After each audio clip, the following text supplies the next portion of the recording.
chances are you've done it. Hail a ride by tapping your phone.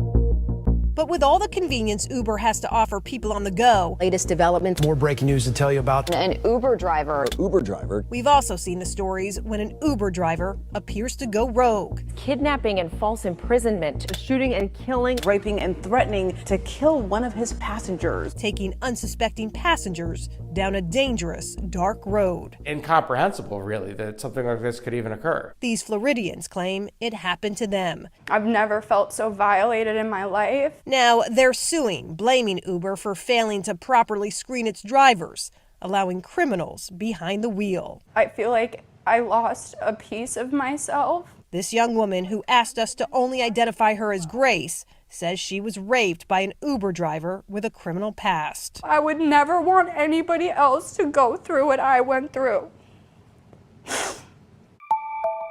It was December 2021. Grace was with friends in Tampa celebrating her upcoming 21st birthday when she admits she got drunk.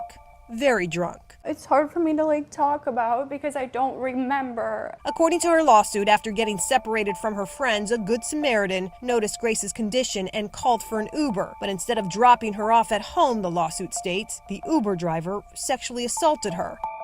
In a sheriff's report, the driver, Anthony Oliveras Rivera, admitted they had sexual intercourse in the back seat after Grace allegedly asked him if he, quote, wanted to have fun. When I found out that he said that, it made me feel horrible knowing that he did that to me, and I didn't even remember, and I didn't know.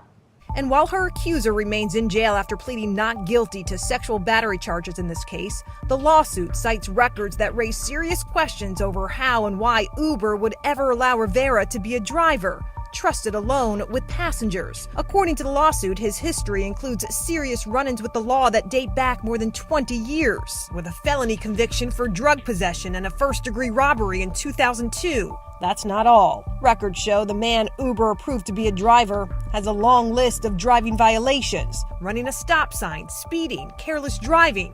His driver's license suspended multiple times before the night he met Grace. Who in their right mind would hire someone with this type of history? Andrea Lewis is Grace's attorney. Uber goes out of its way to advise passengers and all of us, right, that they do have thorough background checks, drivers' criminal history, drivers' driving history, and any violations that they may have. Yet someone like this can be employed by Uber, and it's mind-boggling. On its website, Uber devotes multiple pages to what it describes as its multi-step safety screening process, a way of flagging prospective drivers with problem pasts. In a statement to us, a spokesperson added, its rigorous driver screening process includes working with background check providers and several identity safeguards.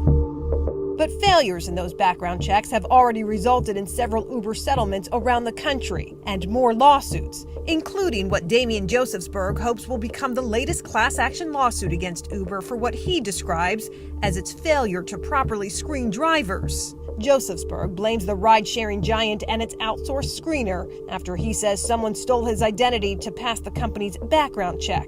The South Florida businessman discovered he was a victim after finding a tax form in his name with the listed employer, Uber. I had never contacted Uber to be a driver for them. I had no paperwork that was sent to me or any consent sent to me from Uber. But for my checking of my own tax transcripts, I wouldn't have even known, even to this point, that someone was driving under my identity from Uber. Josephsberg's lawsuit alleges that federal law required Uber to notify him before conducting a background check. He and his attorney say that never happened. We think it is systemic. We think it is a pattern of behavior, and preliminary evidence that we've gathered to date would support that. So you suspect potentially thousands of victims?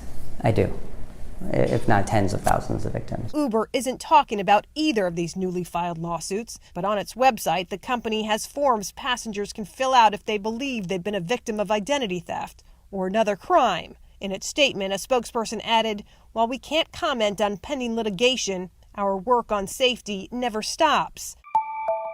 But these Floridians say they're proof that's not true and are still suffering with the consequences. To have a company claim to have vet you for driving a vehicle for them, and this never having really occurred, was really, it was shocking. Lives are in people's hands, and they're hiring people that are doing crazy stuff. It's insane to me.